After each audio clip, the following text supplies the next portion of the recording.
Good morning, ladies and gentlemen. Welcome back here to the beautiful Sun Valley Resort in central Idaho as we bring you live coverage of the 2011 USCSA National Championships.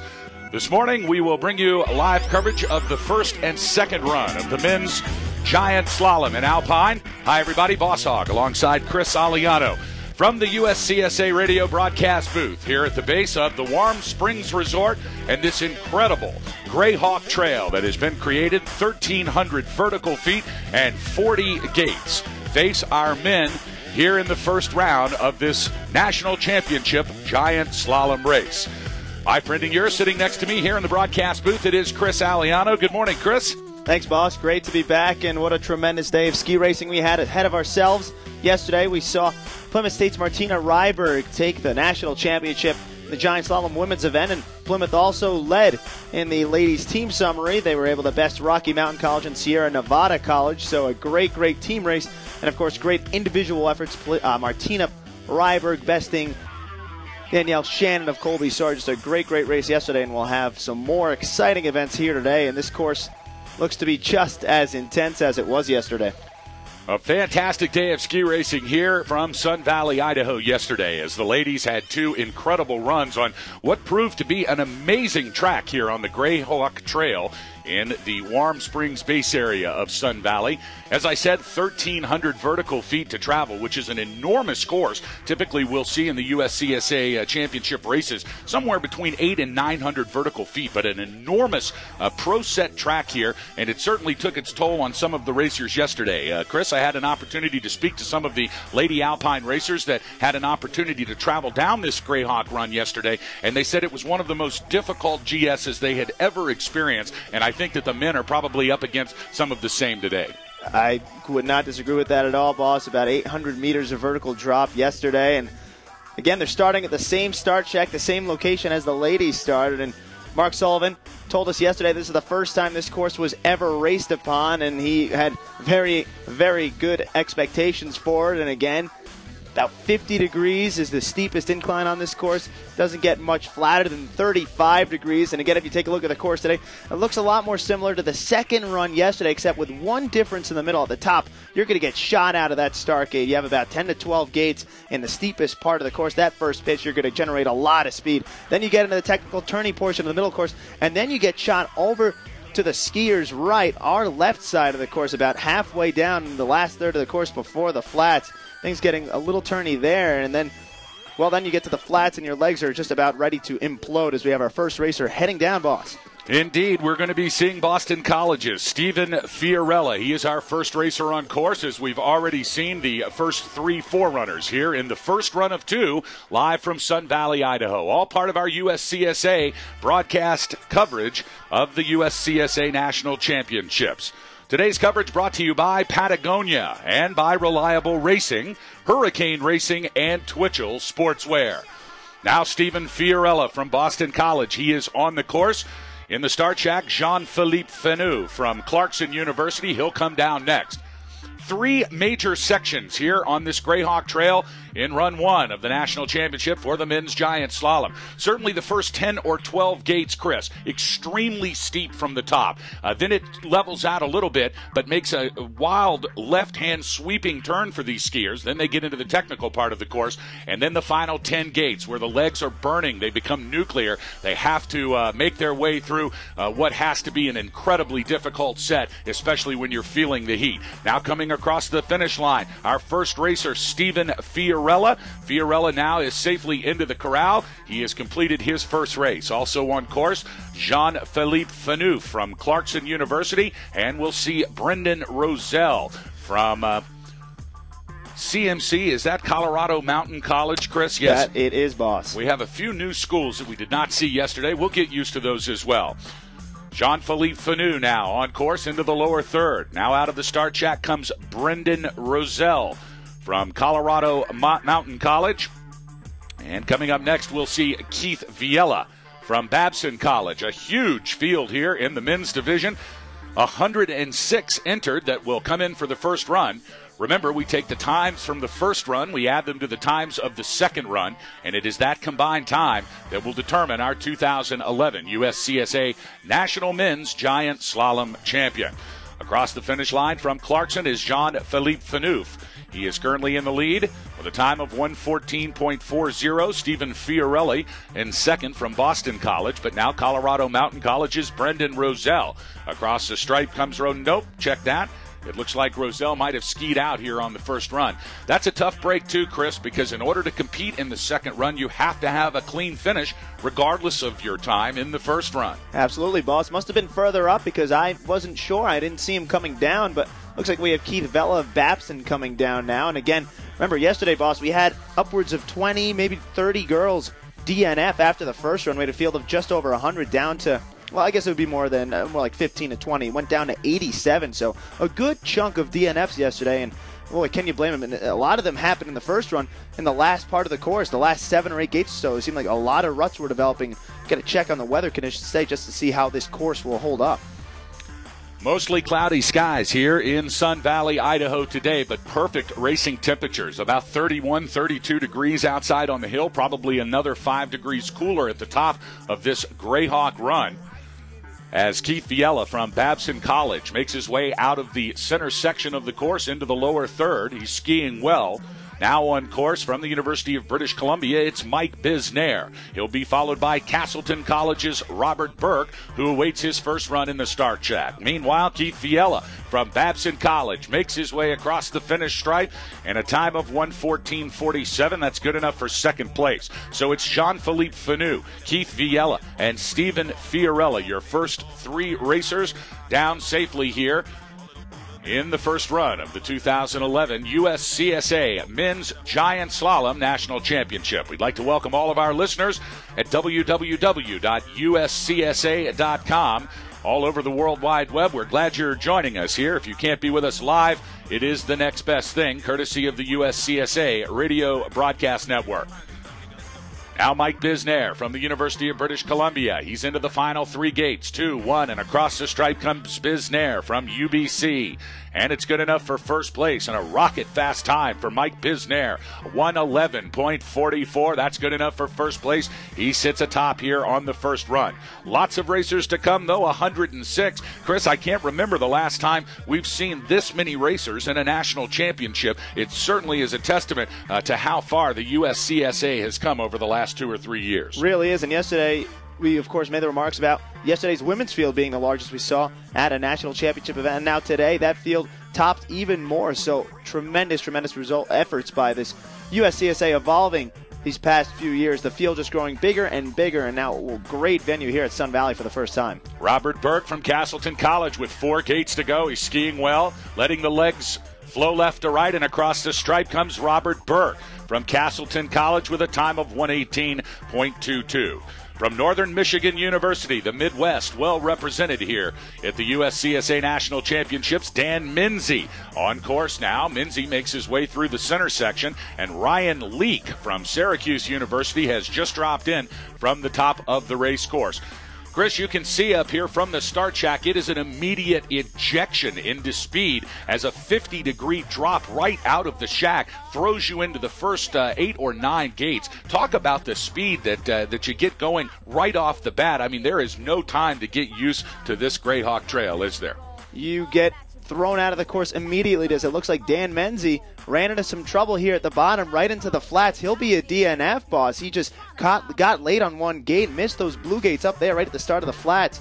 You just get thrown all over the place after that middle section of the course, and if you miss a gate, it's a lot of hiking. It looks like he'll opt to DNF instead of hike for a second run. Yeah, tough luck for Dan Menzie. He won't be around for the second run. Now it looks like we have another skier that had difficulty coming through the bottom third section. You know, we saw this yesterday in the women's competition, Chris, about 7 or 8 gates from the finish line, and I think it's a combination of a tough technical placement on the gate along with real exhaustion starting to set in. Absolutely, boss. And this skier right now is actually another skier that already DNF. That was race number 3, Brendan Roselle. So Ryan Leake, race number 8, the next racer scheduled to come down, is still on course, so a little bit of miscommunication by my part there. Here is Ryan Leake. And Ryan Leake now across the stripe He had some difficulty in the lower third. Comes in with a time of 1:19.81. Ollie Freiberg from Rocky Mountain College now on course. He'll be followed by Whitman College's Chris McChesney. McChesney competing on Tuesday evening during the opening ceremonies here over at Dollar Mountain in the men's dual slalom, which was quite exciting to watch guys come down just like the old pro-style dual slaloms with a hit right in the middle. McChesney competing in that, made it all the way to the semifinals. Now he's back for his Alpine run. Meanwhile, Ollie Freiberg now from Rocky Mountain College into the last three gates. Here comes Freiberg across the stripe with a time of 1:10.80, a fast time for Ollie Freiberg from Rocky Mountain College. That currently sets him atop the leaderboard. So here are your top five. Ollie Freiberg in the lead from Rocky Mountain College. Mike Bisnair from the University of British Columbia in second. Jean-Philippe Fanu from Clarkson University in third. Babson's Keith Viella in fourth, and rounding out your top five from Boston College is Stephen Fiorella. Chris McChesney now through the center section into the lower third. He'll be followed by Philip Bratstrom from Sierra Nevada College. He is on course, coming out of the top third into the middle technical part of this Greyhawk run. Meanwhile, three gates to go for Chris McChesney from Whitman College. Into the final gate and across the stripe comes McChesney. And McChesney with a time of 1:14.30. Good enough for third place here in the first run. Philip Bratstrom from Sierra Nevada College now on course wearing bib number 11 and waiting to drop in from the start shack. From Lehigh University is Scott Macbeth. He is now on course into the second, now third gate from the top. Peter Smiley from Stanford is waiting to come down next. Philip Bratstrom from Sierra Nevada College now into the lower third. 8 gates to go for Bratstrom. He is skiing well. Let's see if Bratstrom can make his way into a first place position here in the first run of the men's giant slalom. And here is Philip Bratstrom. Across the stripe comes Bratstrom with a time of 1:10.91.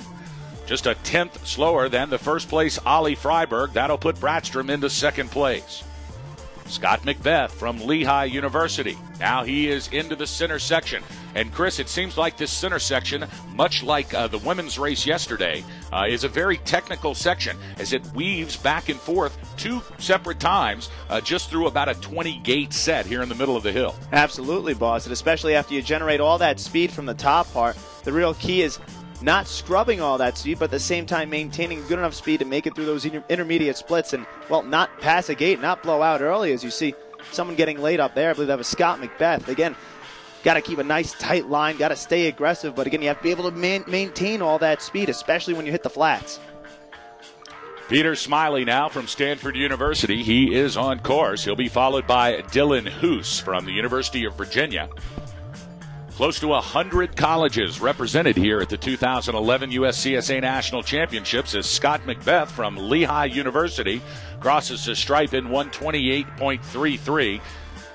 And Peter Smiley now into the bottom third, 10 gates to go for Smiley. Meanwhile, Dylan Hoos from the University of Virginia, he navigates his way through the top 10 gates, which is certainly the steepest part, and it looks like he's gone down on gate 9. Now he's going to hike up and try to hit the 9th gate so he can continue the run. We're going to see if he will. He has. It looks like they cleared him through. He's going to stay on course. So Dylan Hoos still in the race. Peter Smiley from Stanford University now crossing the stripe. And Smiley comes across in 1:20.89 from Stanford. Dylan Hoos still on course from the University of Virginia. He'll be followed from the start shack by Colby Sawyer College's Sean Dunstan.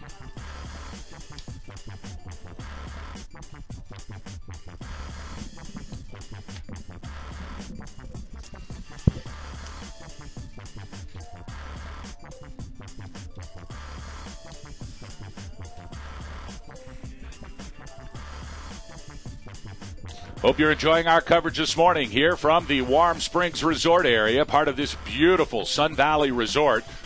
One of the most expansive resorts we've seen here in USCSA competition. Enormous vertical coverage and a great place for recreational skiing, all types of terrain.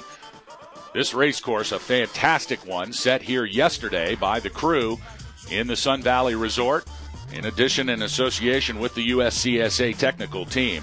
They have created an incredible venue and a fantastic giant slalom race course here at the Warm Springs base area. Boss Hogg alongside Chris Aliano will bring you coverage today of both the first and second run. Of course, the second run is where the real action is, and we will have a 2011 USCSA national champion later on today. We hope you'll join us for that coverage beginning at 12:30 local time. Now coming across the stripe, it's Sean Dunston from Colby Sawyer College. He finishes in 1:13.68 after getting behind the gates here in the last 5, was able to collect himself. That's good enough for 4th place. Martin Harris from the University of Nevada at Reno now on course. He'll be followed by Pal Prowitz from St. Olaf College.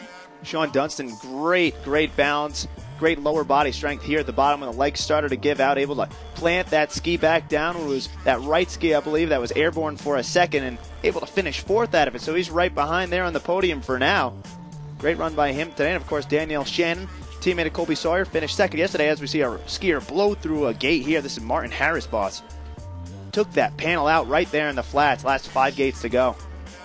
You know, the speed Chris Aliano really sneaks up on these racers. I don't know if they are quite accustomed to carrying this type of speed through a GS course as a result of this Greyhawk Trail being extremely steep and, most importantly, extremely long. You add those two things together, and only the most physically fit athletes can really continue to edge the way they need to edge in the bottom 10 gates to make it across the stripe. You want to talk about physically fit? Here's Martin Harris hiking. He just has to get through that blue gate. I believe he made it through the red gate.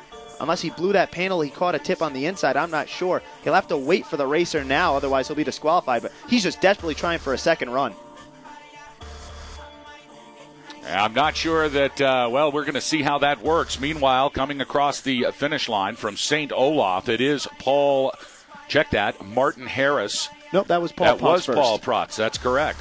Paul Protz with a great time of 1:12.17. That currently puts him in 4th position. Meanwhile, Martin Harris did hike and make the gate from the University of Nevada at Reno. So it appears that Martin Harris, as a result of that effort, will get a second run here. And again, no guts, no glory. You've got to make it into the second run in order to make it count here at the 2011 National Championships. Absolutely, boss. I guess he did not straddle that red gate up there. He just took the panel off. And again, you're carrying so much speed and the legs are ready to give out. All of a sudden, you get late on one of these gates, you could be in big trouble. But hats off to Martin Harris. He'll have a second run. Here are your top 5 as we just get started here in the first run of the men's giant slalom from Sun Valley. Leading the race now, it is Ole Freiberg from Rocky Mountain College. He leads with a time of 1:10.80. That is certainly the time to beat, but right behind him from Sierra Nevada College is Philip Bratstrom, a time of 1:10.91. Just 11/100ths of a second separating the two top skiers so far this morning. In 3rd, from the University of British Columbia, it's Mike Bisnair, followed by St. Olaf's Paul Protz. And rounding out the top 5 from Colby Sawyer College, it is Sean Dunston. 2 runs of exciting men's giant slalom action here from the Greyhawk Trail at the Warm Springs base area in Sun Valley. I'm Boss Hogg alongside Chris Aliano. We'll be bringing you both runs, live coverage here on the USCSA Radio Network. Now on course from Plymouth State University, it's Christopher Beeden. He comes through the center section, making his way into the lower 3rd. Meanwhile, Tyler Smith from Penn State University, he is now on course, dropping in through the 2nd and 3rd gates. He'll be followed by the University of Minnesota Duluth's Taylor Essen. So Christopher Beeden and Tyler Smith on the race course as Beeden makes his way into the lower 3rd. 6 gates to go for Christopher Beeden from Plymouth State University, and he is skiing very well. Really trying to let the legs flow back and forth left to right. Now he's into his tuck, and across the stripe comes Christopher Beeden with a time of 1:13.39. Good enough for 5th place for Beeden from Plymouth State. Nothing to be ashamed for Chris Beeden. Plymouth State's such a strong program. He finished 3rd at the Eastern Regional Giant Slalom Championship, and good for 5th there. He could only move up, could move down a little bit, but that's where you want to sit. Top 10 for now, especially in the first run. A lot of things could change.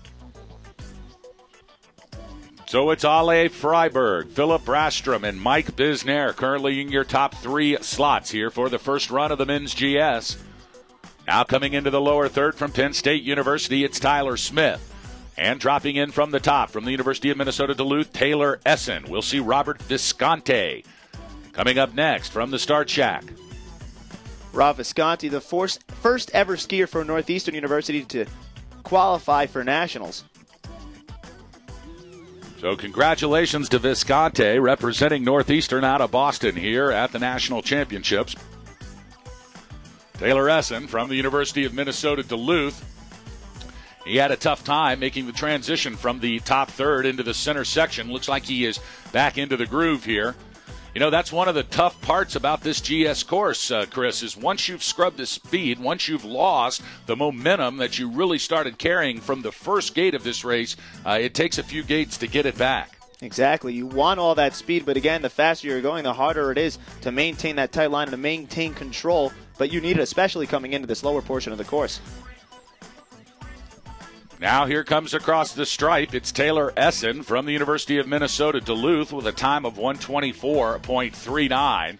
Meanwhile, now through the technical middle section, Robert Visconti from Northeastern University. And on course, dropping in from the Start Shack from Loyola Marymount is Dale Mitchell. Got a chance to talk to Rob the other night at the opening ceremonies. He said he's happy, hoping for top 15, maybe top 10. He's always a great competitor in the Thompson Digital, but he ran into trouble there. He did indeed, and he has skied out and missed a gate. We're going to see if Robert Visconti, Northeastern University's first national qualifier, he is not going to hike to make the gate, and that's going to be the end of the GS day for Robert Visconti. A tough break as he is Northeastern's first national qualifier. I know he had hoped to carry some of the weight on his shoulders into that second run, but that's going to be the end of Visconti's day. Still on course from Loyola Marymount University, it's Dale Mitchell. Now Dan Halligan from the University of Rochester. He is dropped into the top section.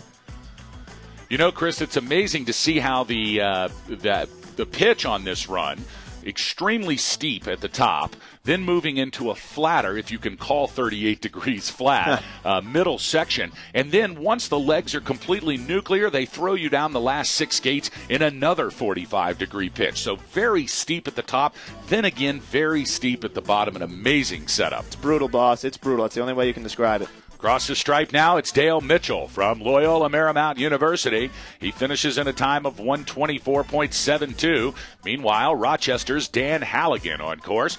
Now making his way through the middle section and dropping in from the Start Shack from the University of Oregon, it is Andrew Willoughby.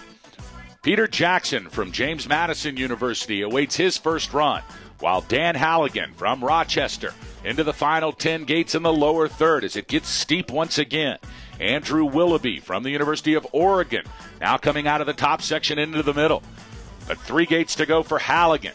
The legs are on fire at this point, and Halligan making his way into the final gate, into the tuck, and across the stripe comes Dan Halligan from Rochester. And Halligan across at 117.10, good enough for the 11th position.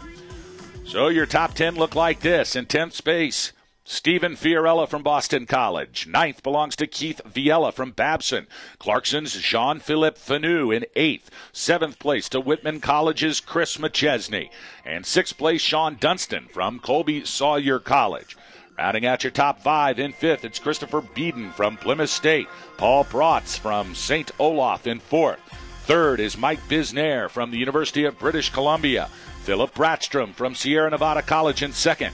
And currently leading here on the first run of the 2011 USCSA Men's National Championship Giant Slalom is Ole Freiberg from Rocky Mountain College. It's all about making the flip, boss. Top 30 will go down in reverse order in the afternoon. That'll determine your national champion. And, of course, top 15 are your first-team All-American USCSA. So it's all about making the flip and then trying to improve from there in the second run. And who knows how much different or how similar the course will be then. But again, a lot of skiers still to come down. Only at number 25, boss, out of 106. A big day of ski racing here from Sun Valley, Idaho. We're glad to be bringing you the coverage live at www.uscsa.com. And sure enough, as the transition from the center section into this last 6-gate pitch, it is Peter Jackson from James Madison University. He had to scrub all of the speed to make the gate. He almost blew out. It looks like he's going to finish. A tough break for Peter Jackson from James Madison University. But he is going to cross the stripe, and he'll have a second chance in run number 2 later on this afternoon. Now on course, it's Ben Yurga. Ben Yurga on course. Ryan Hammond now also on course. We're trying to get a college name for Ryan Hammond.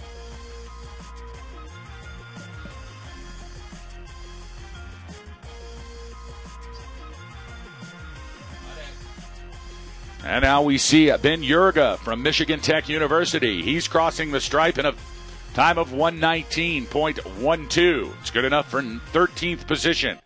Ole Freiberg still atop the charts here from Rocky Mountain College. While Ryan Hammond, he is on course. He'll be followed by St. Olaf's Max Lund, and Adam Butler from Penn State University awaits the top. And boss, not sure if we saw this, but it looks like racer 24 Andrew Willoughby of Oregon was a DNF. We saw him ski right to the exit part of the course before the finish line, so it looks like he ran into trouble way up top out of our view. Now it's Ryan Hammond. Hammond with 4 gates to go. Hammond skiing very well and fast here in the bottom section. Let's see what the time looks like for Ryan Hammond. Hammond comes across the stripe in a 1:17.76. So Hammond was able to pick up speed as he made his way through the center section into the bottom third, but he had some difficulties up at the top of the course. So many places here on this Greyhawk run to get into trouble. You never know where it's going to happen. And then you've got to worry about the physical conditioning. You can tell as these racers come through the finish corral that their legs are shaking. This is a big, big mountain here in Sun Valley and a great place for our 2011 Men's National Championship Giant Slalom. 4 gates to go for Max Lund from St. Olaf University. Here comes Lund into his tuck and across the stripe. It's Max Lund, a good run, 1:13.67. Good enough for 6th place for Max Lund. He'll be followed by Adam Butler, who's now on course from Penn State University, making his way out of the top section of this course into the technical middle. Here comes Adam Butler. And now dropping in from the start shack from the University of British Columbia, it's Ben Middleton. So Butler and Middleton on course. They'll be followed by Ben Summers from Stanford University. Summers in the start shack waiting to drop in. Here comes Adam Butler from Penn State in the lower third. 8 gates to go for Butler. Ooh, almost caught himself. Almost got into a bit of trouble, but caught himself. Again, though, boss. Scrubbed all of his speed. This is Adam Butler. It seems to be happening, Chris, right there at the transition from the center section. About 7 or 8 gates to go to the finish line. It gets steep again, and once they feel that speed, the legs are nuclear. It is a tough transition. Only the best will be able to negotiate it effectively. And Adam Butler across the stripe in 1:23.86. Lost a lot of speed in that transition, but he'll have a chance to redeem it in the second run later on this afternoon from Sun Valley. Ben Middleton from the University of British Columbia now into the lower third. 4 gates to go for Middleton. Here he comes. Ben Middleton into the final tuck. And across the stripe comes Middleton from British Columbia. A good time of 1:12.79. That's good enough for 5th place for Ben Middleton. Now Ben Summers from Stanford University. He is in the center section of the course. He'll be followed by Chris Burgard from Boston College. Very aggressive line by Ben Middleton of British Columbia. Sometimes it's not all about being the fastest from the top and in the middle portion of the course, but having the most consistent, aggressive line. You want to stay as close and as tight to the inside turn gate as possible instead of having all that speed with a big risk of blowing out or scrubbing a lot of it when you get to the flats, because you get thrown all over the place. About 2/3 of the way down the course, you have that big sweeping turn off to the skier's right, and then you get back to the left, and then you're into the flats, and by then the legs are just shot. So many places to have problems here on this Greyhawk run, as Ben Summers still on course but he has struggled through the center section, trying to collect his speed once again as it gets steep here with 3 gates to go. Here comes Ben Sommer from Stanford University, and Summers will have a second run this afternoon. He crosses the stripe in 1:30.53. Chris Burgard now from Boston College. He's followed by Colorado Mountain College's Eric Nix, wearing bib number 33, and from the University of Nevada in Reno, Corey McConnell. He awaits at the top in the start chat for run number 1. 3 gates to go for Chris Burgard from Boston College. Now Burgard across the stripe in a time of 1:14.80, good enough for 12th place. So your top 5 look like this. Ben Middleton from the University of British Columbia in the 5th position.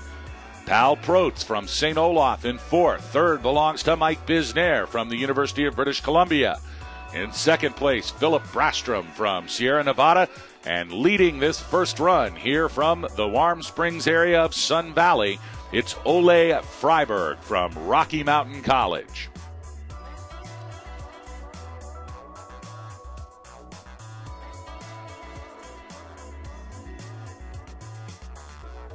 Now Eric Nix from Colorado Mountain College making his way into the lower third. 5 gates to go for Nix. Here comes Eric Nix carrying good speed into the bottom section. He sets his tuck and crosses the stripe.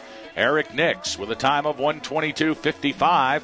Corey McConnell from the University of Nevada, Reno, now out of the top section into the middle technical part. He'll be into the lower third momentarily, while Nels Ronigan from the University of Minnesota, Duluth is now on course, and we await Nathan Ord from Whitman College in the start shack.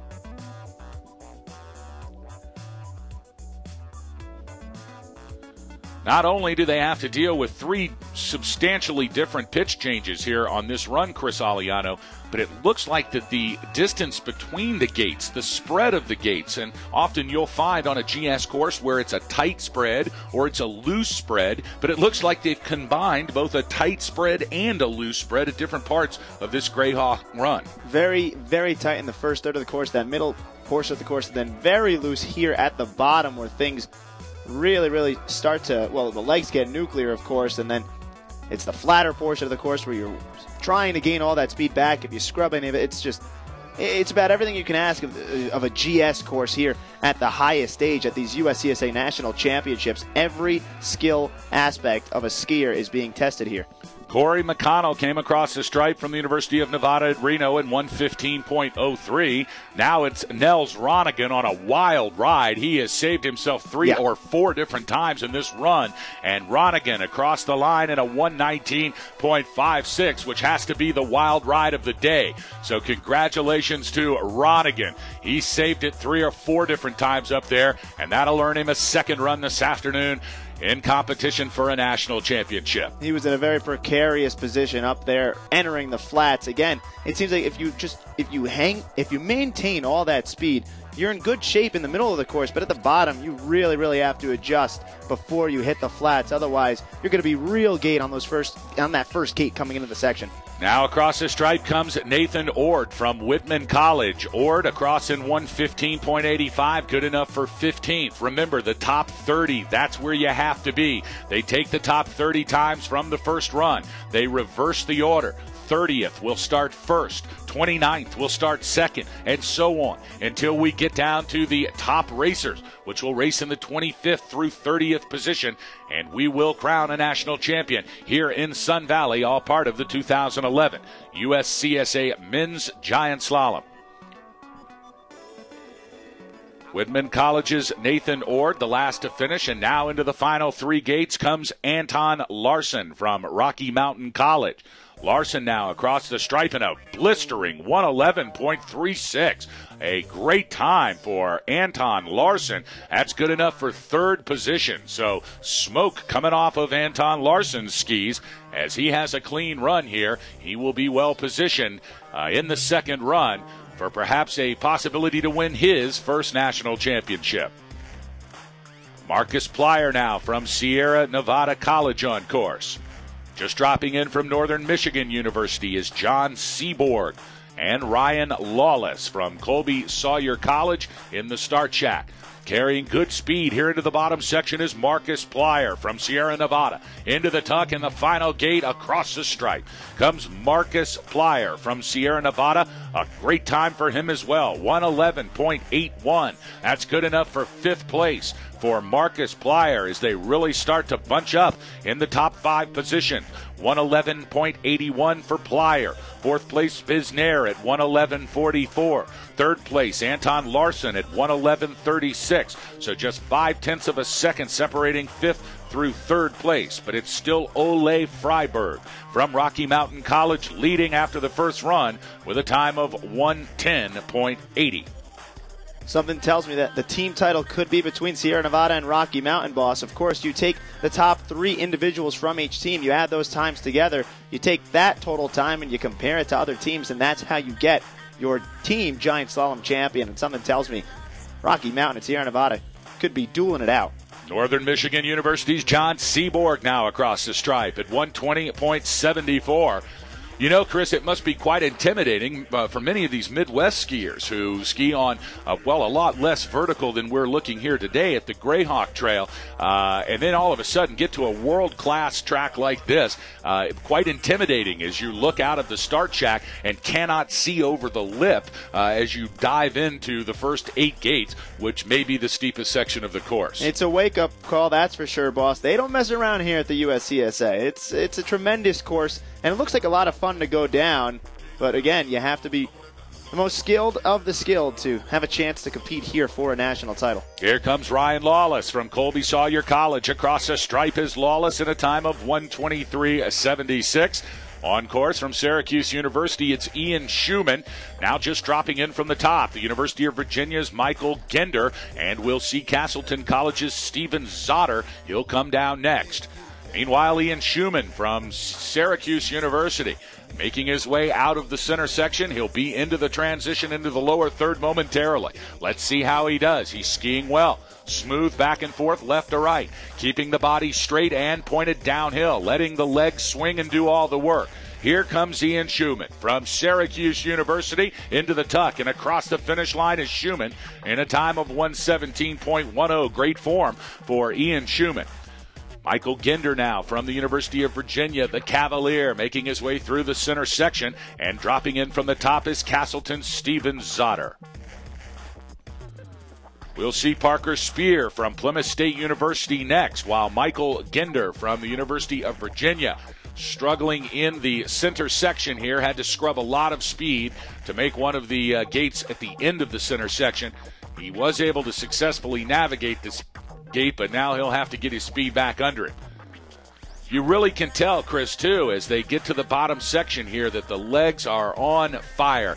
What is beautiful form in the first 20 gates sometimes really gets ugly here in the last 10. It sure does, boss. You start getting late on gates. You start taking not as aggressive as a line. You just want to make it to the bottom in one piece. But a clean run for Michael Gender from the University of Virginia, the Cavalier, across the stripe in 123.90. It's good enough for 31st place.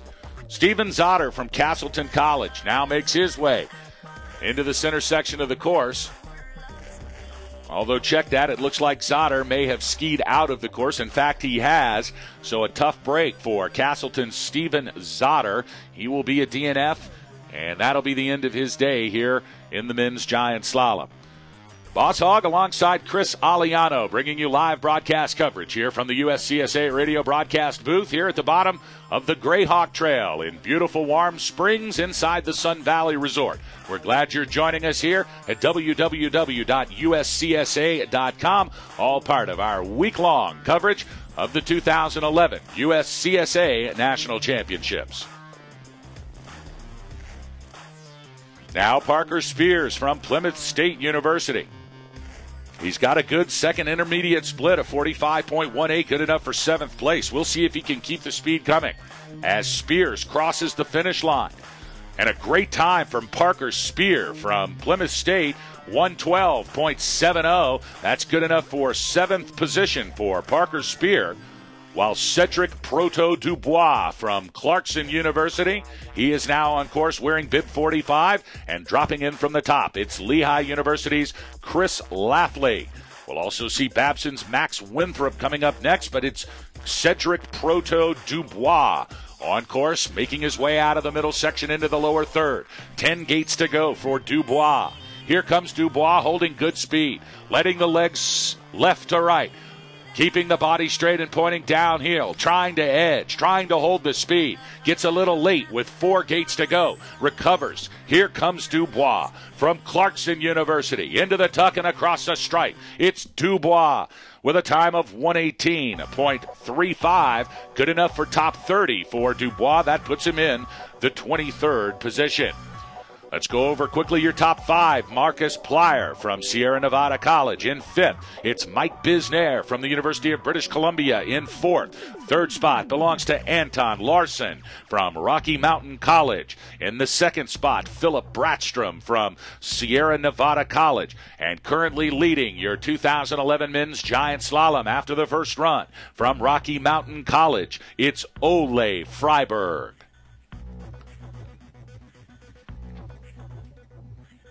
Christopher Lafley now from Lehigh University, unable to collect himself, trying to hike up, but no, it looks like he's called it a day.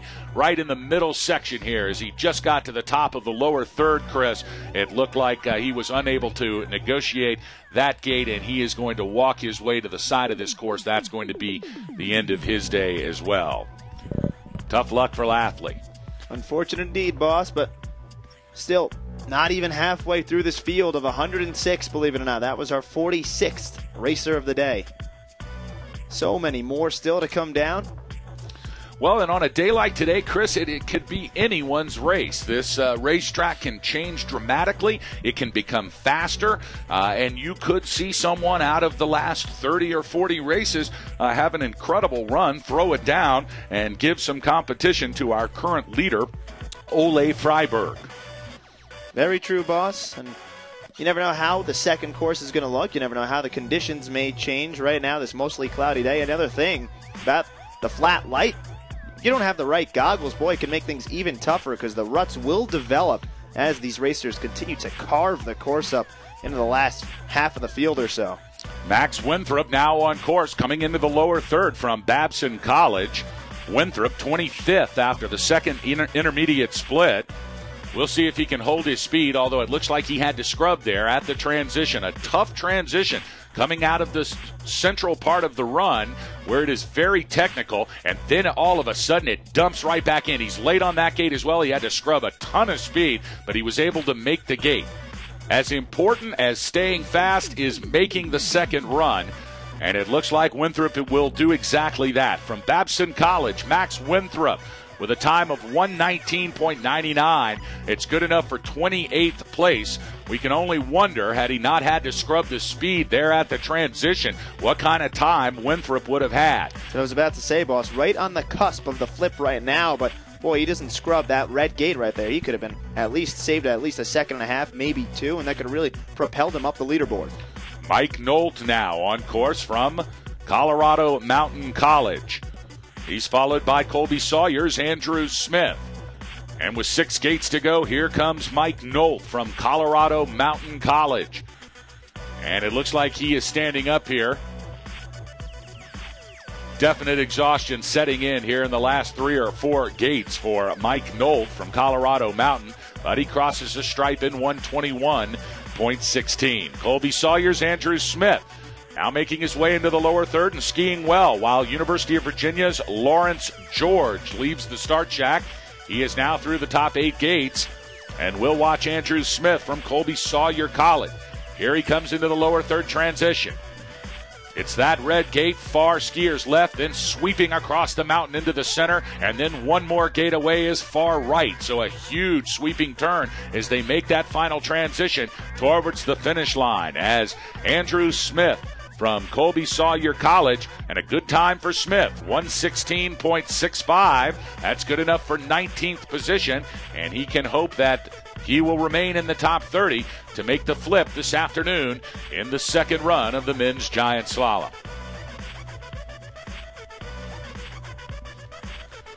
Exciting Alpine coverage all week long here from Sun Valley. You'll hear it live at the USCSA Radio Broadcast Network. This afternoon, we'll bring you the second run, and we will crown a national champion here in the men's giant slalom from the Grayhawk Trail in Warm Springs. Then tomorrow, we're back here again at 9:15 in the morning for the first run of the ladies' slalom competition.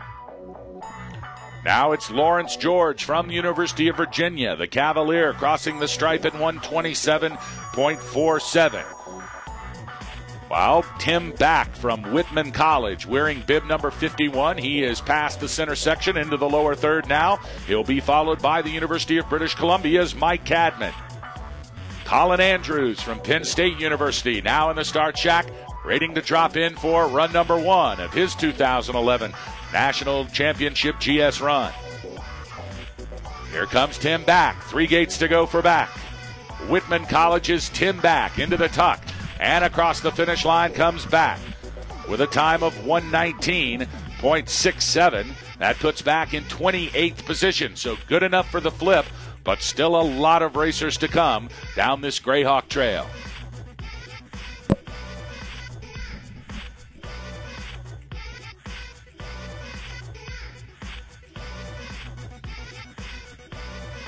So your top 5 look like this. Marcus Plyer from Sierra Nevada in 5th. Biz Nair from University of British Columbia in 4th. Anton Larson in 3rd from Rocky Mountain College.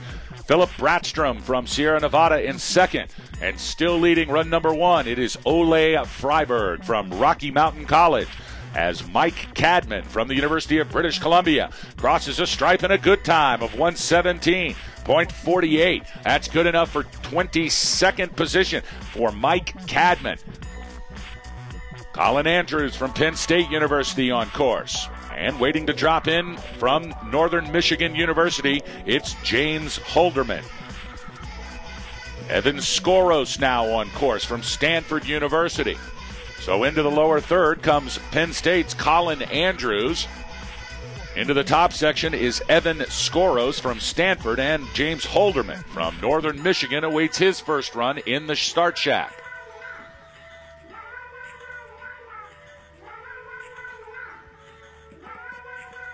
And 2 gates to go for Colin Andrews from Penn State University. He crosses the stripe in a time of 1:27.42. Evan Skoros from Stanford University on course. And now Northern Michigan's James Holderman dropping in from the top. A good crowd has gathered here at the base of the Grayhawk Trail to watch this first run of the men's 2011 National Championship Giant Slalom race. And Chris Aliano, we've had a chance as a result of being at the Nordic competition 2 days ago over at the Dollar Mountain Resort, where much of the free skiing and snowboarding competition has taken place. And here at the beautiful Warm Springs venue in Sun Valley, this place has just got something to offer for everyone. It's surprising how big this venue is, because there's so much more just to this Grayhawk course. It's just a testament to West Coast skiing. These mountains are gigantic. There's so much to behold. You got to get yourself up there first to really experience it.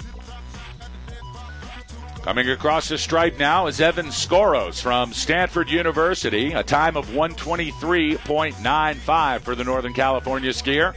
James Holderman from Northern Michigan University on course. And next we'll see David Neustel from the University of Minnesota in Duluth. He is in the start shack, as James Holderman from Northern Michigan making his way into the final 4 gates. Here comes Holderman. 3 gates to go for Holderman. And he's into his tuck.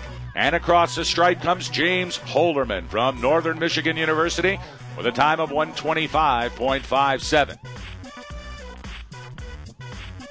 Chris, I had a chance to ski some of the Big Baldy Mountain here on Monday afternoon, and I will tell you that the run from the top of this mountain to the base lodge here at Warm Springs may be the longest, steepest, consistent run I've ever skied, and I've done a lot of skiing before. Just amazing the size of this mountain here.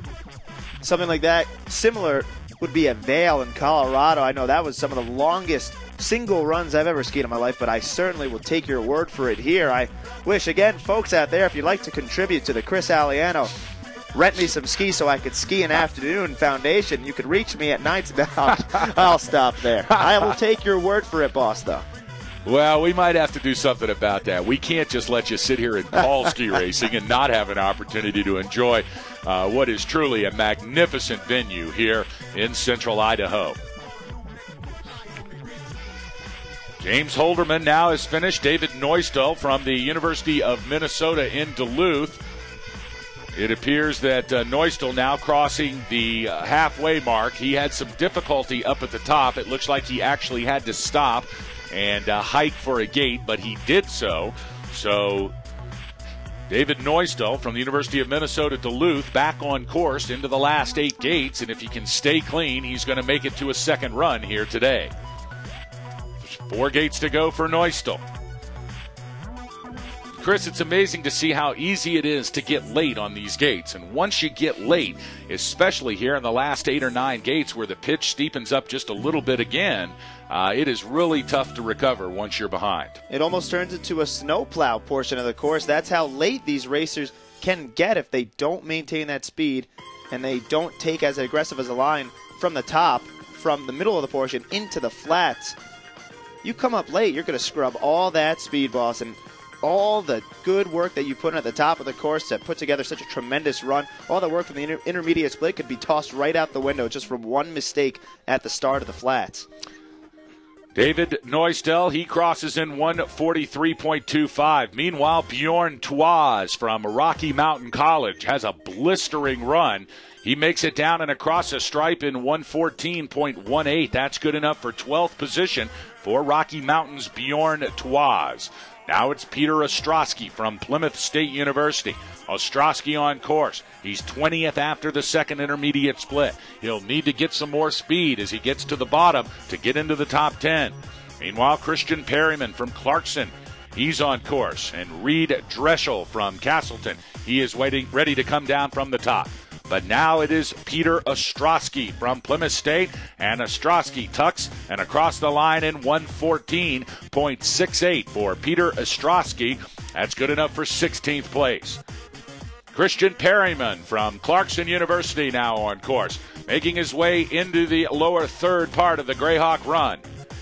Boss Pete Ostrowski of Plymouth State, I believe, was a top finisher here last year, and he missed most, if not all, of this season because I remember his name specifically, especially announcing at the Eastern Regional Championship a couple of weekends ago. He was not there, and I was told that he had missed most of this season with a knee injury, and I guess he had rehabbed it, and because his team qualified, they threw him into the running order for this race, and if that is true, what a tremendous turnaround for Pete Ostrowski. So here is Peter Ostrowski from Plymouth State University, battling back from a big knee injury and crossing the finish line here at the 2011 USCSA National Championships. A good run for Ostrowski, good enough for 16th position.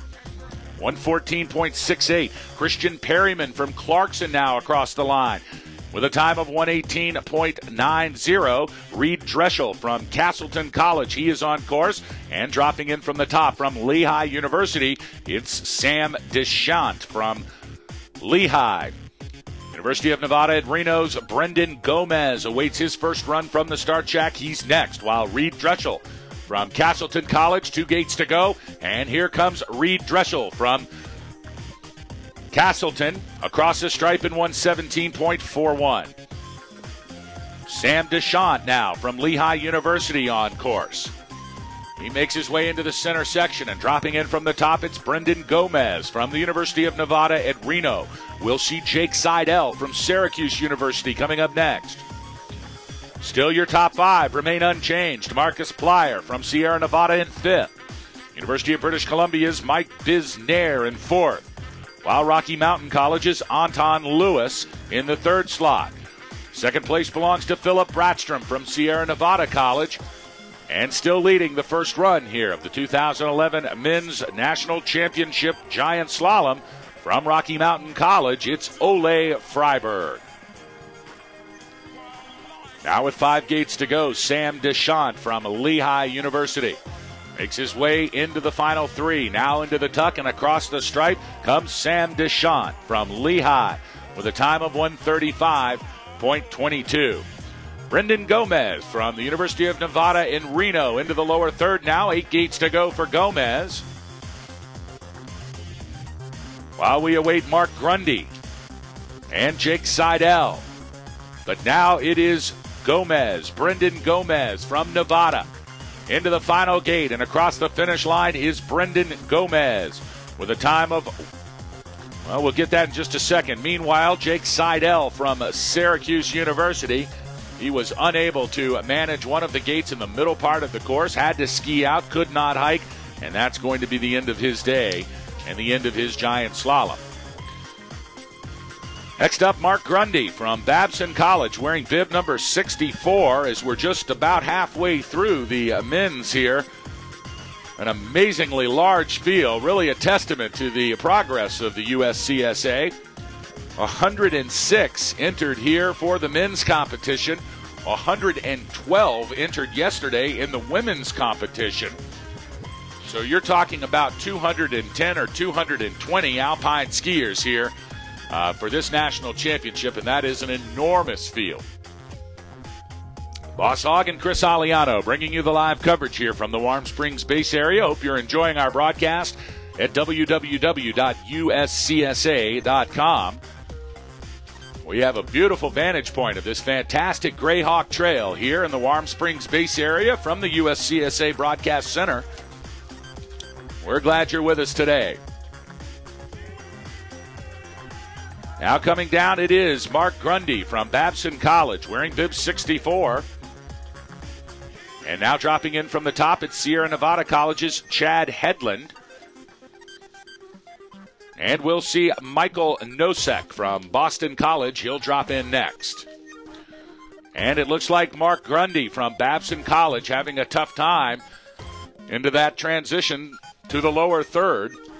Had to scrub all of his speed and hike, but he's back on course now. And you can see Chris Aliano, even from a dead stop, how fast they get going once again.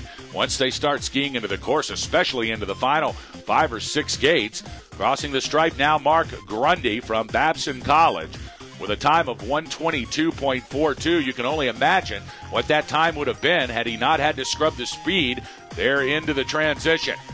But Grundy will get a second chance this afternoon, starting at about 12:45 local time here in Sun Valley, Idaho. We'll bring you live coverage of the second and final run of the 2011 Men's Giant Slalom. Now skiing into the final 5 gates, it's Chad Headland from Sierra Nevada College. He goes into his tuck and has good speed across the stripe. Is Chad Headland, and a top 10 finish for Headland. 113.23 for Chad Headland. That's good enough for 9th position. Meanwhile, Michael Hosek, check that, Michael Nosek from Boston College is on course.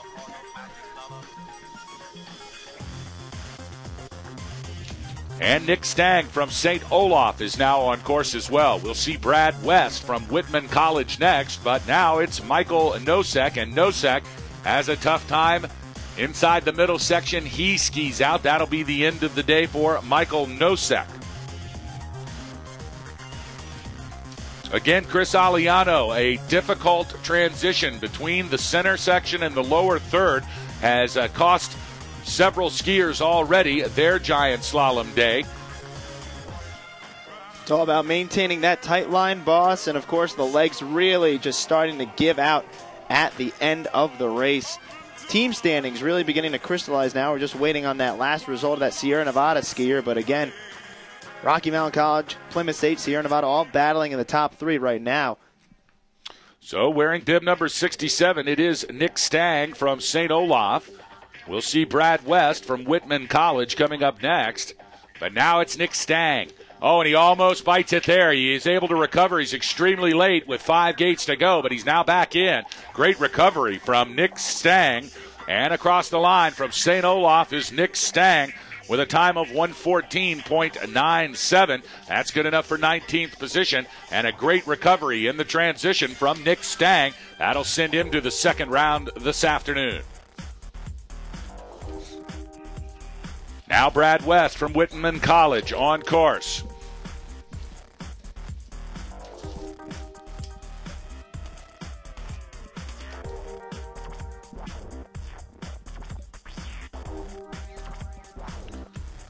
Brad West from Whitman making his way into the center section almost across the halfway point. Oh, and it looks like he's very late there, halfway. He's able to recover, though. Had to scrub a lot of speed, but now he's back into the groove. Here comes Brad West from Whitman College. There are so many dangerous places in this enormous Greyhawk run here. You cannot let your eye off the ball for a split second or it's over. The biggest mistake you could make, boss, is midway through the course think, okay, I'm through the worst of it. No, because it just gets as terrible at the bottom. It does keep going, doesn't it? No time to relax here. You have got to stay on your game for the entire minute or minute and 10 or minute and 20 seconds of this race. A grueling race. Into the last two gates comes Brad West from Whitman, and he is successfully across the line with a time of 1:19.95. Penn State University's Ben Carroll now on course as he makes his way out of the top section into the technical middle, and now dropping in from the start shack, Rocky Mountain College's Harold Carlson. Ben Carroll from Penn State University and Harold Carlson from Rocky Mountain College currently on course. Here's the top 10. Christopher Beeden in 10th spot from Plymouth. Chad Headland in 9th from Sierra Nevada. 8th place, Ben Middleton from the University of British Columbia. In 7th, it's Parker Spear from Plymouth State. 6th belongs to Pal Protz from St. Olaf. Now your top 5, Marcus Plyer from Sierra Nevada College. Mike Bisnair from University of British Columbia in 4th. 3rd belongs to Anton Larson from Rocky Mountain College. In the 3rd spot, check that, Bisnair's in 4th. Anton Larson in 3rd. Philip Bratstrom in 2nd from Sierra Nevada. And leading, it is Ole Freiberg from Rocky Mountain College. Penn State University's Ben Carroll crosses the stripe in 1:31.07. A successful first run for Carroll. He'll make the second run later this afternoon. Meanwhile, Harold Carlson from Rocky Mountain College into his tuck, and across the finish line comes Carlson.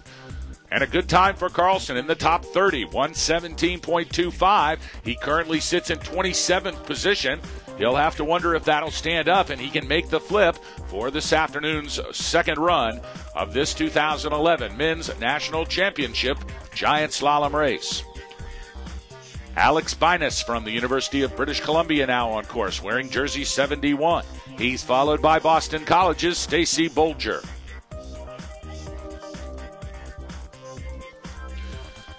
Chris, we see wearing bib 72, Stacy Bolger from Boston College. Any relation to the famous Bolger family, do you think?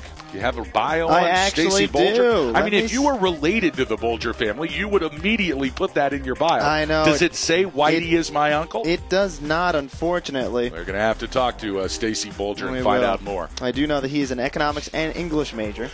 Crossing the line now, Alex Vannas from University of British Columbia in a time of 1:19.59.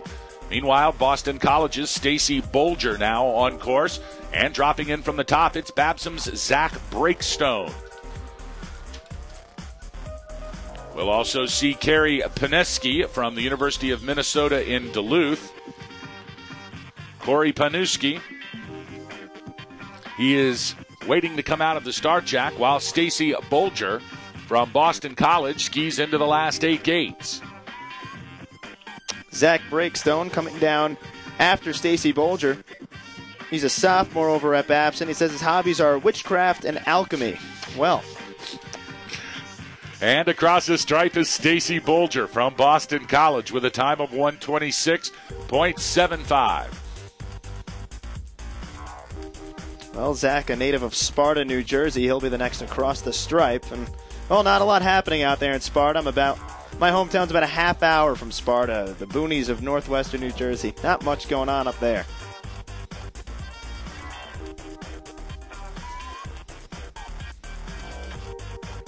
Now Zach Breakstone from Babson.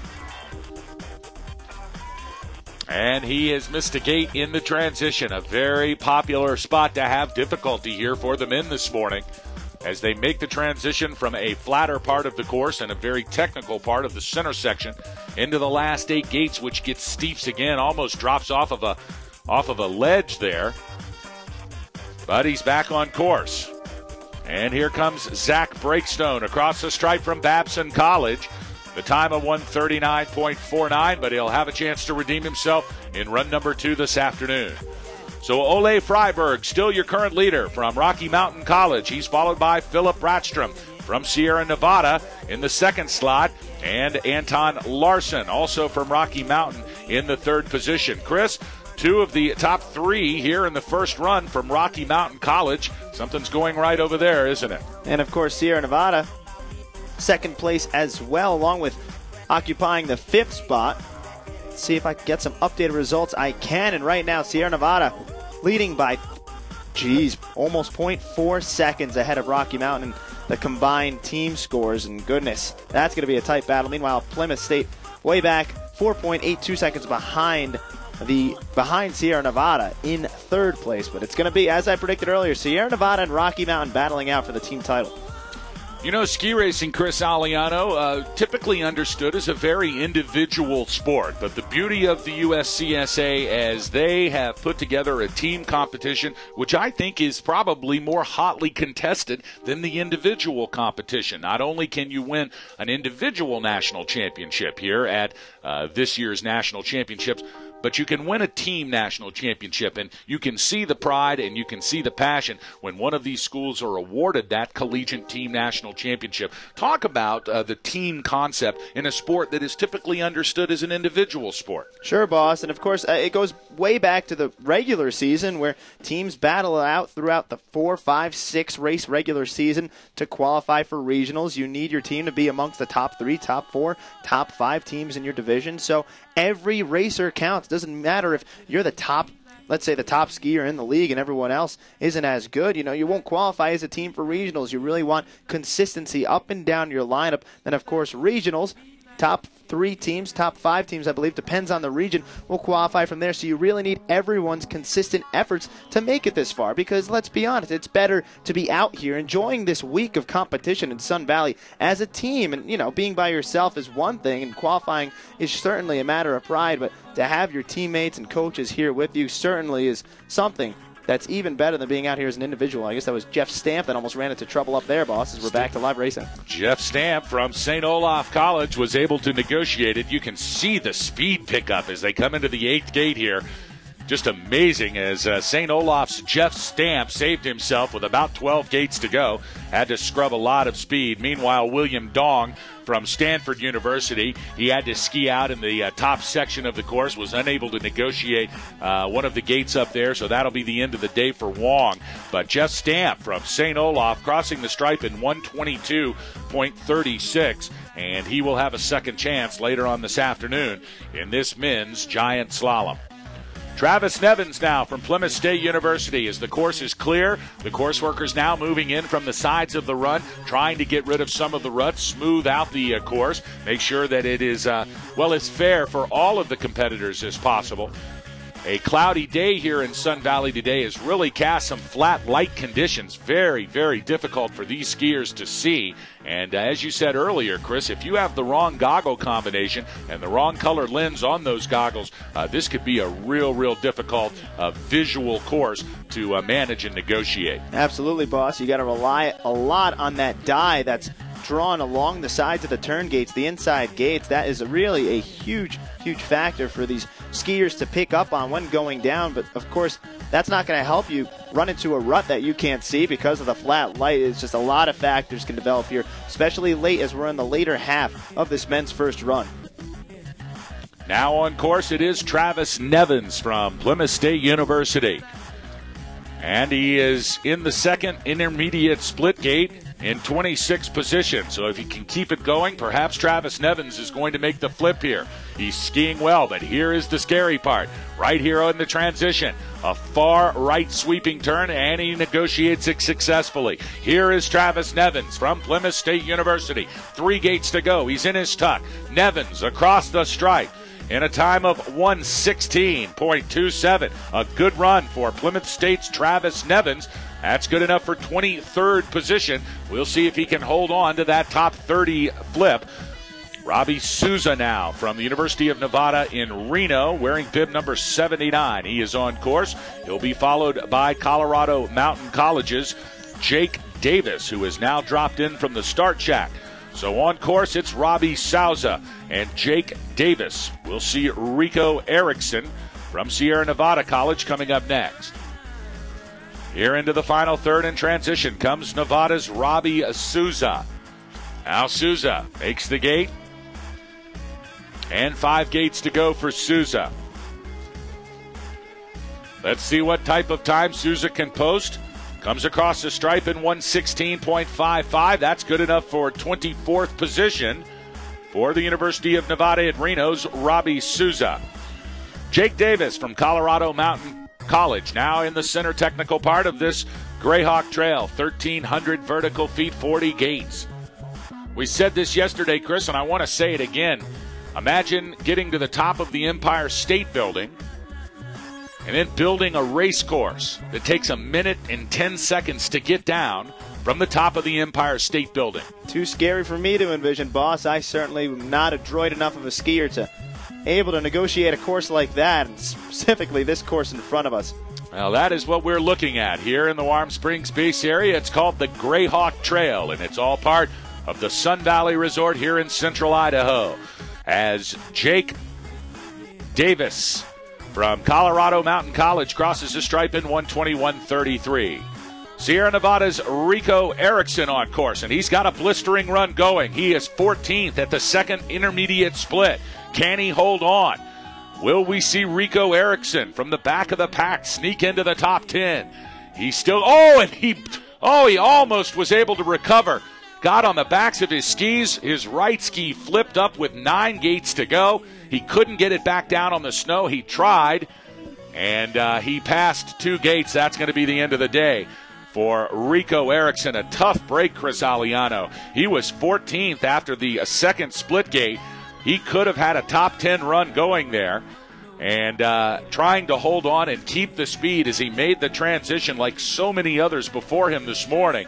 Was unable to keep the skis on the ground, and that's going to be the end of the day for Rico Erickson. A tough break for Erickson. Rico, a freshman at Sierra Nevada, so a lot of energy going down this course. He's got to be excited to be here, and I'm sure he'll be back here many years to come. Originally from Sweden, so seeing some international styles here from this Sierra Nevada College. Unfortunately, a tough break for him, but he'll be back, I'm sure. University of Virginia's Jeff Garziglia. He is now on course into the final 4 gates. Here comes the Cavaliers' Jeff Garziglia. And now across the stripe is Garziglia. A time of 1:27.16. Bobby Jones from Castleton College wearing bib number 83. He stopped playing golf and started ski racing, it appears. He is currently on course, and Syracuse University's Dalton Williams coming down next. Boss Hogg and Chris Aliano bringing you all the live coverage here from the USCSA radio broadcast booth at the bottom of the Grayhawk Trail in the Warm Springs base area of beautiful Sun Valley, Idaho. Glad you're joining us on the World Wide Web at www.uscsa.com. We'll bring you live coverage all week long. This afternoon, run number 2 right here, and we'll be back again tomorrow morning as the ladies back on the hill for their first and second run of the slalom competition. Then back again on Saturday as the men come back for their slalom runs. We'll also bring you special bonus coverage of men's and women's snowboard racing. So tune in all day, every day, now through Saturday here on the USCSA Radio Network. Here's Bobby Jones, bag of bones out of Castleton State College, perennial powerhouse in the Thompson division. He skied all over. He listed his bio: Austria, Switzerland, France.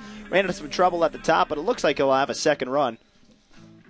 Bobby Jones now from Castleton into the final 3 gates. And he crosses the stripe successfully. So a good run for Bobby Jones. He'll get a second shot later on this afternoon.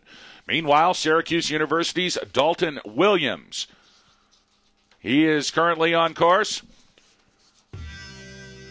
And we'll see Clarkson's David Simon wearing bib number 86. He is in the start shack waiting to begin his first run of this men's 2011 National Championship Giant Slalom race. Let's go over your top 10 quickly. Christopher Beeden in 10th from Plymouth State. Chad Hedlund from Sierra Nevada in 9th. 8th place belongs to Ben Middleton from the University of British Columbia, while Parker Spear from Plymouth State in 7th. Paul Protz from St. Olaf in 6th. Now rounding out your top 5, it's Marcus Plyer from Sierra Nevada College. 4th place belongs to Mike Bisnair from the University of British Columbia. 3rd, it's Anton Larson from Rocky Mountain College. In the 2nd slot, Sierra Nevada's Philip Bratstrom. And still leading the first run of the men's giant slalom, it's Ole Freiberg from Rocky Mountain College. Dalton Williams has finished his race from Syracuse. As I said, Joe Atwood now from Colby Sawyer College wearing bib number 85. Having a tough time in that transition from the middle section to the lower third once again, but it looks like he is going to hike and make the gate, which he does. So now he's back on course. Joe Atwood from Colby Sawyer College. David Simon from Clarkson now on course. And we'll see Andrew Sasso from Northern Michigan University as he awaits his first run from the start shack. Meanwhile, Joe Atwood from Colby Sawyer College. After a good recovery, he had to work for it, but he made it. And now he is across successfully in a time of 1:33.12. He, too, will have a second run later on this afternoon. David Simon now, Clarkson University, coming into the lower third, the last 8 gates for David Simon. We'll see if he can navigate the transition here, and he does, although he got that arm well behind him. Here comes David Simon. Clarkson's David Simon, 3 gates to go. Into the tuck comes Simon and across the stripe. David Simon, the time of 1:20.95. Northern Michigan University's Andrew Sasso wearing bib 87 now on course. He'll be followed by Lucas Rico from Sierra Nevada, who has dropped in at the top. Chris, it's amazing to watch the speed that is generated before they hit the second gate. Shocking how they are ejected out of the start shack, probably the steepest part of the course. And then when they finally have negotiated the first 9 or 10 gates and they get into a little bit flatter section of the course, boy, you can't relax then now, can you? No, it's literally a straight plummet right out of the start gate, and things get dicey right from there, but you need all that speed at the beginning of the course, and that really sets the tone for your race. Here comes Andrew Sasso from Northern Michigan University. 5 gates to go for Sasso. He took a panel out right there, but it looks like he did not straddle it. We're going to have to see here. And across the stripe comes Andrew Sasso from Northern Michigan University in a time of 1:31.57. Courseworker's going to have to run and fix that panel there, about 6 gates from the finish line. But not before Sierra Nevada College's Lucas Rico makes his way through. And now Rico skiing very well, very strong here at the bottom of the run for Lucas Rico. Here comes Sierra Nevada College's Lucas Rico across the stripe. And a great time for Rico, 1:13.25. Good enough for the top 10 for Lucas Rico. Now in the 10th position, Ari Cohen from Syracuse University wearing bib 89. He is on course into the center section. Meanwhile, Garrett Cooper from Penn State University, he is waiting to drop in for his first run. Ole Freiberg from Rocky Mountain College, definitely the man to beat.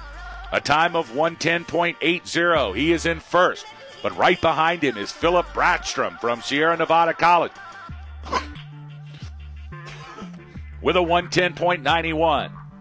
Anton Larson in third from Rocky Mountain College with a 1:11.36. So less than a half second separating the top 3 here.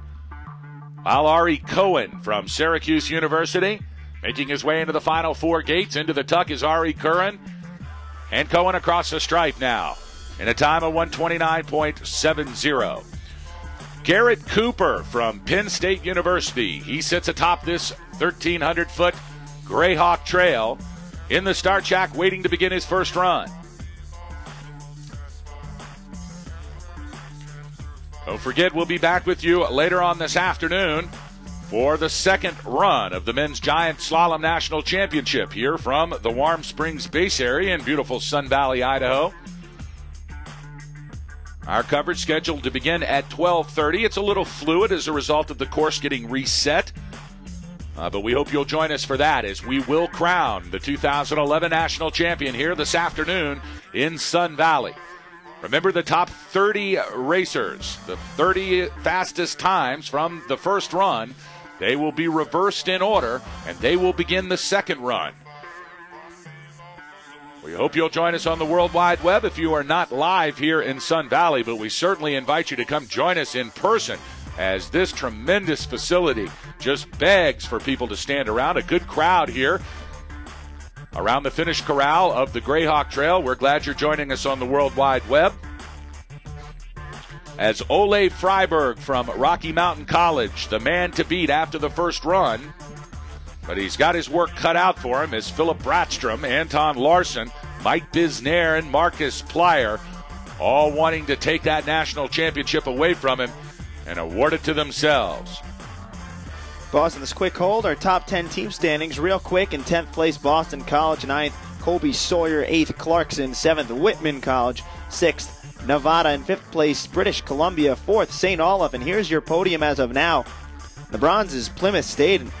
Battling for first, Rocky Mountain College in second, and Sierra Nevada leading the pack, but just by 0.4 of a second. What a race that'll be in the second run this afternoon. Keep your eye out on the team battle. And in the middle of the course, Penn State University's Garrett Cooper has a tough time on a left-hand turn. He is pretty far away from the gate he missed. Let's see if he's going to hike it and try to make it. No one coming down from the start shack yet, so they've got a hold on the start. They'll give him the time to do it, but no, he's called it a day. So a tough break for Penn State University's Garrett Cooper. He's fine, skiing down now the side of the mountain, but he is going to be a DNF, and that will end his giant slalom competition here from the 2011 USCSA National Championships. Jacob Morey from the University of Minnesota Duluth, wearing bib number 93, as 13 racers to go here in the first run of the morning session. And now on course it is Jacob Morey from the University of Minnesota. And we can see him from the top. It's great to see these racers all the way down. And he is having a good run. Jacob Morey from the University of Minnesota. I can't imagine they see a lot of 11,000-foot peaks in Minnesota. And he is skiing very well, successfully negotiating the top part of the course. Now into the middle technical section is Jacob Morey. And he's skiing well. Now getting a little late. Of course, when you get late, Chris, you know what that means. That means the legs are starting to get tired. And it does, boss. That means they have to compensate also to remedy that mistake you made, and that makes them more tired. And you're not even at the flats yet where things can just go all haywire on you. You can see that the legs are starting to get wobbly here for Jacob Morey, but he's staying in it. A big sweeping left-hand turn as they make the transition into the lower third. He successfully navigates it. Here comes Jacob Morey from the University of Minnesota at Duluth. Always great to watch a skier from top to bottom. We've had an opportunity to do this with Jacob Morey. And 5 gates to go for Morey. Let's see if he can make it. Here comes Jacob Morey from the University of Minnesota Duluth into the tuck. The final gate, and across the stripe he comes. Jacob Morey with a time of 1:27.51. Now it's Matthew Oot from Colby Sawyer College, but Oot, he has a tough time at the top of the course, and he has now skied out. So that's the end of the day for Matthew Oot from Colby Sawyer. Tough break for him. A cleared course as we await University of British Columbia's Austin Taylor. And now he drops in from the top. Castleton College's Connor O'Brien coming up next, but it's Austin Taylor on course for the University of British Columbia. Your top 5 still Ole Freiberg from Rocky Mountain College, Philip Bratstrom from Sierra Nevada, Anton Larson, he's in third from Rocky Mountain College. In the 4th slot, it's Mike Bisnair from the University of British Columbia. Rounding out your top 5, Marcus Plyer from Sierra Nevada College. Should be a rock and roll second run here this afternoon as America's best collegiate skiers compete for the 2011 USCSA National Championship in the men's giant slalom. Taylor Austin now. Having a tough time in the middle part of the course, but it looks like he has made the gate. He had to scrub all of the speed almost to a dead stop, and now he's back on it again. Austin Taylor from British Columbia. Meanwhile, Connor O'Brien from Castleton College wearing bib 96. He has dropped in from the top, having a good first 8 or 9 gates, as we can see here from our vantage point in the broadcast center. It's Austin Taylor from the University of British Columbia. Now 7 gates to go for Taylor as he makes the transition. Here comes Taylor, still picking up speed, skiing well. Austin Taylor from the University of British Columbia into his tuck. The final gate, and across the stripe comes Taylor. And Taylor with a time of 1:27.27. Now Connor O'Brien from Castleton. O'Brien into the center part. We'll see Andrew Becker from Northern Michigan University next. He's wearing bib number 98, 106 entered to compete here today. So 8 racers to go. Connor O'Brien from Castleton College. And Andrew Becker from Northern Michigan University on course.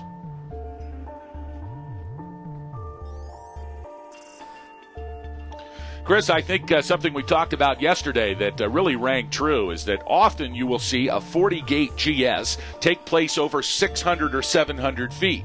This is a 40-gate GS that's taking place over 1,300 feet. So it's the same number of gates as these racers are used to, but a very different pitch structure, as you have added almost 500 vertical feet to what they're normally accustomed to racing on. So the steepness has got to be a good 15 or 20% steeper than what they're accustomed to racing on throughout the season. It's brutal, boss. You get shot out from the start up on that first pitch, and then from there, things just get real interesting. You see tactical parts in the middle of the course. Then you see the real endurance section here at the bottom with the flats. I mean, this is the perfect course that epitomizes what you really have to be as a ski racer to qualify and make it all the way out here for the national championships. And again, credit to this long of a course has to be because we are out here in Sun Valley, and not many places can hold a race like this. And again, this is the first time this week that this course, this Greyhawk run, is being raced upon, and it has been interesting. Well, it may be the first time they've used the Greyhawk run for competition here at Sun Valley, but I can tell you after this competition, it will not be the last. This is a world-class ski run right here, and the big boys would ski on this and probably have the same reaction as many of our collegiate competitors have had so far. You know what was really shocking is when we got in here this morning, we saw that the run was exactly the same run from the same start shack as the ladies competed in yesterday.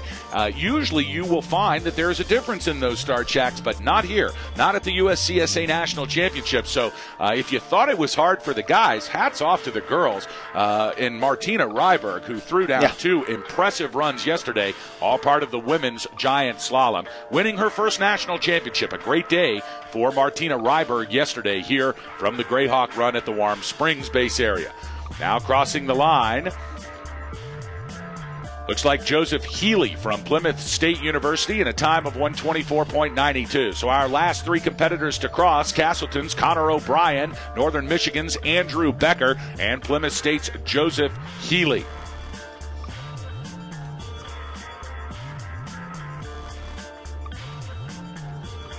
Nate Hansen from St. Olaf, wearing bib number 96, dropped in and started his competition, but then missed a gate along the top part of the course here, and he is skied out, so that'll be the end of the day for Nate Hansen. Meanwhile, Whitman College's Patrick Finnegan, wearing bib number 101. He is on course. He'll be followed by Rocky Mountain College's A.J. Oliver. And into the center part of the course comes Patrick Finnegan, Whitman College's Patrick Finnegan. Finnegan now making his way across the halfway mark. He'll be reaching the lower third, but again, Finnegan beginning to scrub speed. It is a combination of technical prowess and conditioning. Chris, let me ask you, how much does equipment mean here in a run like this? When you have this type of spread on the gates, when you have this type of pitch change, and when you have this type of really physical conditioning that is required, is equipment as important as it is, let's say, on a flatter run or a tighter set? Well, starting from the top down to the bottom, your goggles, you have to have the right shaded visors here to be able to see the ruts in this flat light. Then you go down to your skis and, you know, maybe back out east it matters more, but it doesn't matter. Your edges have to be tuned so well. They've got to be sharp enough, especially as the run progresses. Got to be able to dig into that progressively getting harder and more packed down snow. This especially more true in the east where things get icier, but goggles and skis. Those are my two big things equipment-wise. Across the stripe now comes Whitman College's Patrick Finnegan with a time of 1:23.21. Now on course, A.J. Oliver from Rocky Mountain College. He's followed by Matthew Bonner from Clarkson University. And in the start shack now awaiting his first run from Babson, it's Ricky Beneducci. Meanwhile, A.J. Oliver with 2 gates to go, and across the stripe comes Oliver. A.J. Oliver with a great time from the back of the pack. 1:17.98. That's good enough for 34th position, but an impressive run from Rocky Mountain's A.J. Oliver. Clarkson University's Matthew Bonner wearing bib 104, now on course through the center section. He's followed by Babson's Ricky Beneducci and awaits at the top Dylan Roberts from Boston College. Still no change in the top 5 is Ole Freiberg from Rocky Mountain College, the man to beat. Philip Bratstrom from Sierra Nevada College in second. Anton Larson from Rocky Mountain in third. Mike Bisnair from the University of British Columbia in fourth. And rounding out your top 5, it's Marcus Plyer from Sierra Nevada College. Meanwhile, with 4 gates to go, Matthew Bonner from Clarkson University comes across the stripe in a time of 1:19.60. Bonner will have a second chance coming up later on this afternoon, as it looks like the wind now kicking up here on this race course at the bottom, and we start to see a snow squall flying across. And it looks like a heavy wind. All of a sudden, Chris Aliano, the wind just started whipping up here. It's whipping the finish line banners around, the tents here around the broadcast center, and it is broken loose now. So the finish line coming apart in what I have not seen since we've been here, which has got to be a 50 or 60 mile an hour windstorm. It's just ripping the finish corral apart here. Right in the middle of a run. Let's take a look at who's coming across the line. It is Ricky Beneducci from Babson College, and Beneducci crosses the stripe in a time of 1:23.16. Snow flying out of the trees now. I'll tell you what, that is the weirdest thing I've seen in a long time. Just all of a sudden, we went from a dead calm to a hurricane happening here at the base of the mountain. And we're going to have to take a course hold here as they'll get things straightened up at the finish line, as the banners and the flags and all of that have kind of been blown around as things start to calm down a bit. But just out of nowhere, Chris Aliano, a huge snow squall and winds. Ricky Beneducci from Babson crossing the line. Dylan Roberts from Boston College. He's on course. They had already let him go. He is finishing up now with 2 gates to go, and across the stripe comes Dylan Roberts from Boston College. So now there is a course hold while they try to get things back together here. And just as fast as it rolled in, it looks like it's rolled out of here. Amazing. Certainly bizarre, boss. The first real variable weather conditions we've seen during this entire 2 days of Alpine competition, and really the entire time we've been here. It wasn't like this 2 days ago during the Snowboard GS and the Nordic Sprints. But we are at the back of the pack, I believe. The start gate, I believe we have a Cornell skier not listed on the start order. Start order had 106 racers, and that was our last one on the start order, but we'll see. It looks like Robert Albelson of Cornell is on course. Robert Abelson from Cornell is on course. Cornell appearing to be a late entry here into this year's competition. The women had the same kind of reality last year, as we had 5 or 6 of the Cornell women stuck at the end of the pack. They were not on the initial start list, but they did make the registration in time, including Liza Dingle, who competes for Cornell. And it looks like a similar reality today, as we're seeing some of the Cornell racers adding on to the start list. But it is Robert Abelson on course from Cornell. He is into the center section as they try to recover some of the banners that have blown around here. And, definitely an odd snow squall that just rolled in here all of a sudden in huge winds. It was blowing the snow out of the trees, blew the banners down across the finish line here. But the USCSA race team and the coursework crew all back at work feverishly, getting the thing put back together, and it looks like we will have a successful end here to the first run of the men's 2011 Giant Slalom Championships. Robert Abelson from Cornell on course. He's got 5 gates to go. He's followed by his teammate Eric Barnum wearing bib number 109, and Ryan Sorrell from Cornell wearing bib 10 now in the start shack. Meanwhile, across the stripe comes Robert Abelson, time of 1:20.86. Dylan Roberts from Boston College had finished before Abelson, and then we had a break. Eric Barnum now on course from Cornell, and Ryan Sorrell ready to drop in from the start shack here at the top of this Greyhawk Trail. Our top five, Ole Freiberg from Rocky Mountain College. He's followed by Sierra Nevada's Philip Bratstrom. Anton Larson from Rocky Mountain in third. Mike Bisnair from British Columbia in fourth. And Marcus Plyer from Sierra Nevada in fifth. In sixth place, it is Pal Trotz from St. Olaf. Plymouth State's Parker Spear in seventh. Ben Middleton from British Columbia in eighth. Chad Headland from Sierra Nevada in ninth. And rounding out your top 10 is Lucas Rico from Sierra Nevada in the 10th position. Meanwhile, Eric Barnum from Cornell had a really good run going. And then, of course, as he made the transition into the final 8 gates, where the pitch changes dramatically, he, too, unable to negotiate the gate. And it looks like he's going to ski out. That's going to be the end of his day. Ryan Sorrell now into the center section from Cornell. His teammate Jonathan Parsons at the start gate awaiting his first run. As the Cornell team, a late entry here, but made it in time, did not make the start sheet, but are racing nonetheless. And here comes Ryan Sorrell into the transition, the lower third. 7 gates to go for Sorrell. Late on the 6th gate, but recovers. Now late on the 4th gate, recovers again. A good run here at the bottom for Ryan Sorrell from Cornell University in a time of 120.79. Jonathan Parsons now on course as he makes his way through the top section, the top 12 gates. He's now into the center part and skiing cleanly. Let's see if he can keep it going. Let's go over 11th through 20th here from the first run. Christopher Beeden from Plymouth State in the 11th slot. 12th belongs to Max Lund from St. Olaf. Sean Dunstan from Colby Sawyer in 13th. 14th is Beyond Toise from Rocky Mountain College. In the 15th slot, Chris McChesney from Whitman College. Jean-Philippe Finot from Clarkson University in 16th, followed by Keith Viella from Babson College in 17th. 18th is Peter Ostrowski off of a bad injury that he has recovered from. It's great to see him here, Plymouth State University.